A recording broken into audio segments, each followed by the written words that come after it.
नमस्कार। हमारे धार्मिक चैनल सनातन शांति वाणी में आप सभी का स्वागत है। ओम नमः शिवाय। आज हम आपको सुनाने जा रहे हैं शिव पुराण की अद्भुत और पावन कथा। शिव पुराण केवल एक धार्मिक ग्रंथ नहीं, बल्कि यह वह दिव्य ज्ञान है जिसमें भगवान शिव के रहस्य, उनकी महिमा, उनके स्वरूप, उनके विवाह, उनकी लीलाओं और उनके भक्त के उद्धार की कथाएं समाई हुई है। कहा जाता है कि जो भी श्रद्धा से शिव पुराण की कथा सुनता है, उसका जीवन सुखमय हो जाता है और उसे मोक्ष की प्राप्ति होती है। आइए इस अद्भुत यात्रा की शुरुआत करते हैं भगवान शिव के चरणों में प्रणाम करते हुए। शिव पुराण महर्षि वेदव्यास द्वारा रचित 18 पुराणों में से एक अत्यंत महत्वपूर्ण पुराण है। इसमें भगवान शिव के स्वरूप, उनकी लीलाएं, विवाह, संहार और सृष्टि की गूढ़ रहस्यमयी बातें शामिल है। इसमें लगभग 24,000 श्लोक और 7 संहिताएं हैं। विद्येश्वर, रुद्र, शतरुद्र, कोटि रुद्र, उमा संहिता, कैलाश और वायव्य संहिता। इस ग्रंथ में न केवल शिव की महिमा का वर्णन है, बल्कि मानव जीवन के लिए उपयुक्त आचरण, धर्म, भक्ति और मोक्ष का भी विस्तार से उल्लेख है। कहा जाता है कि शिव पुराण का श्रवण करने से मनुष्य जन्म जन्मांतर के पापों से मुक्त होकर मोक्ष प्राप्त करता है। तो सबसे पहले विद्येश्वर संहिता के बारे में जानते हैं। विद्येश्वर संहिता शिव तत्व और लिंग महिमा। विद्येश्वर संहिता शिव पुराण का प्रारंभिक भाग है, जिसमें भगवान शिव के आदि और अनंत स्वरूप का वर्णन है। इसमें ब्रह्मा और विष्णु के विवाद की कथा आती है, जहां आकाश में ज्योति स्तंभ प्रकट हुआ और भगवान शिव प्रकट हुए। इसी संहिता में बताया गया है कि शिवलिंग उनकी अनंत शक्ति का प्रतीक है। यहाँ लिंग पूजा का महत्व समझाया गया है।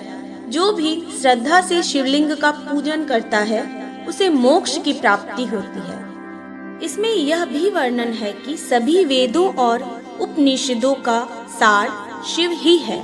यही कारण है कि 12 ज्योतिर्लिंगों की पूजा का महत्व विशेष है। दूसरा, रुद्र संहिता, सती, पार्वती और शिव का विवाह। रुद्र संहिता शिव पुराण का हृदय है। इसमें भगवान शिव के अवतार, विवाह और पुत्रों का विस्तार से वर्णन है। पहले सती और दक्ष यज्ञ की कथा आती है, जिसमें सती ने अपने पिता के अपमान को यह सह न पाकर योगिनी का शरीर त्याग दिया। फिर पार्वती का जन्म, उनकी कठोर तपस्या और अंत में शिव से विवाह की भव्य कथा वर्णित है। इसी संहिता में गणेश जी के जन्म की कथा मिलती है। कैसे भगवान माता पार्वती ने उन्हें बनाया और शिव ने उन्हें गजमुख प्रदान किया। कार्तिकेय का जन्म और तारकासुर वध की अद्भुत कथा भी इसी संहिता में है।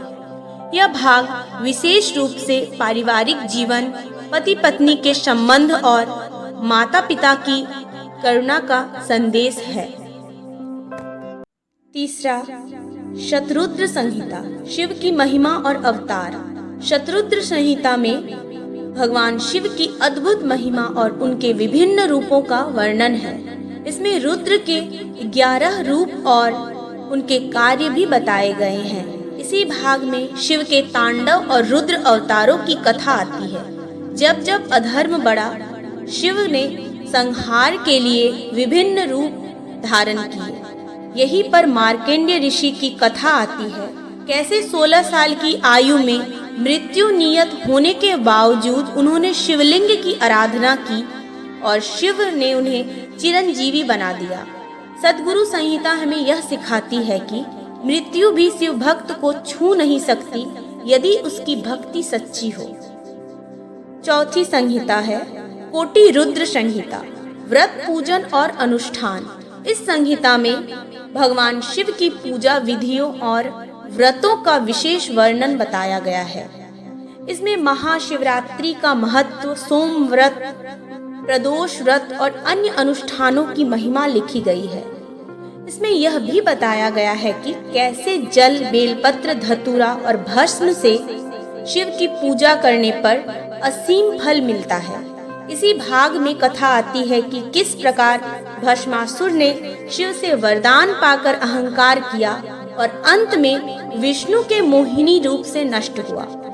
कोटि रुद्र संहिता हमें यह सिखाती है कि सच्चा भक्त केवल पूजन ही नहीं करता, बल्कि विनम्रता और श्रद्धा से शिव की शरण में रहता है। 5वां, उमा संहिता, पार्वती और शिव का मिलन, पुत्रों की कथाएं। उमा संहिता में विशेष रूप से माता पार्वती और भगवान शिव के दाम्पत्य जीवन की गाथाएं आती है। इसमें गणेश और कार्तिकेय के लालन पालन की कथाएं आती है। रावण की कथा भी यही आती है। इसमें वह कैलाश उठाने का प्रयास करता है और शिव के चरणों में दब जाता है। समुद्र मंथन की कथा भी इसी संहिता में मिलती है। कैसे शिव ने संसार को बचाने के लिए विषपान किया और नीलकंठ कहलाए। इसमें देवताओं और असुरों के बीच संघर्ष और शिव की भूमिका का विस्तार से वर्णन है। यह भाग दिखाता है कि शिव केवल संहारक ही नहीं, बल्कि पालनकार और रक्षक भी हैं। कैलाश संहिता, ज्ञान, योग और धर्म। कैलाश संहिता में भगवान शिव का दार्शनिक और योगेश्वर स्वरूप प्रकट होता है। इसमें बताया गया है कि शिव आदि योगी हैं, जिन्होंने ध्यान और समाधि की परंपरा आरंभ की।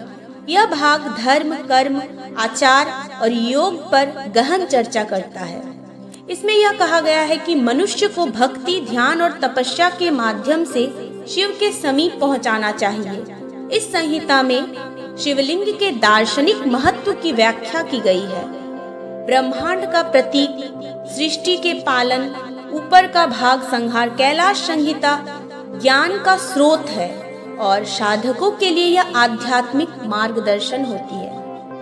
वायव्य संहिता, शिव पुराण का समापन और फल। वायव्य संहिता शिव पुराण का अंतिम भाग है। इसमें शिव पुराण श्रवण और पाठ करने के महत्व का वर्णन है। इसमें कहा गया है कि जो भी भक्त श्रद्धा से शिव पुराण सुनता है, उसके सभी पाप नष्ट हो जाते हैं। उसे यश, धन, सुख और अंत में मोक्ष की प्राप्ति होती है। इस संहिता में बताया गया है कि शिव पुराण केवल कथा नहीं, बल्कि धर्म का मार्ग है। वायव्य संहिता का मुख्य संदेश है कि जीवन का उद्देश्य भक्ति और सत्य के मार्ग पर चलकर अंत में शिव के चरणों में विलीन हो जाना। इस प्रकार सातों संहिताओं के माध्यम से शिव पुराण हमें भगवान शिव के स्वरूप, उनकी लीलाओं और उनके दार्शनिक रहस्यों से परिचित करता है। विद्येश्वर संहिता हमें शिव की सर्वोच्चता बताती है। रुद्र संहिता उनके परिवार और विवाह का वर्णन करती है। शतरुद्र संहिता उनकी महिमा और अवतारों को प्रकट करती है। कोटि रुद्र संहिता पूजा और व्रतों का महत्व समझाती है। उमा संहिता उनके पालन और रक्षा करने वाले स्वरूप को दिखाती है। कैलाश संहिता हमें योग और ज्ञान का मार्ग देती है और वायव्य संहिता हमें बताती है कि शिव पुराण का पाठ स्वयं मोक्ष का द्वार है। तो आइए सब मिलकर यह प्रार्थना करें, हर हर महादेव। भोलेनाथ हमें सत्य, भक्ति और ज्ञान के मार्ग पर चलने की शक्ति दे। ओम नमः शिवाय।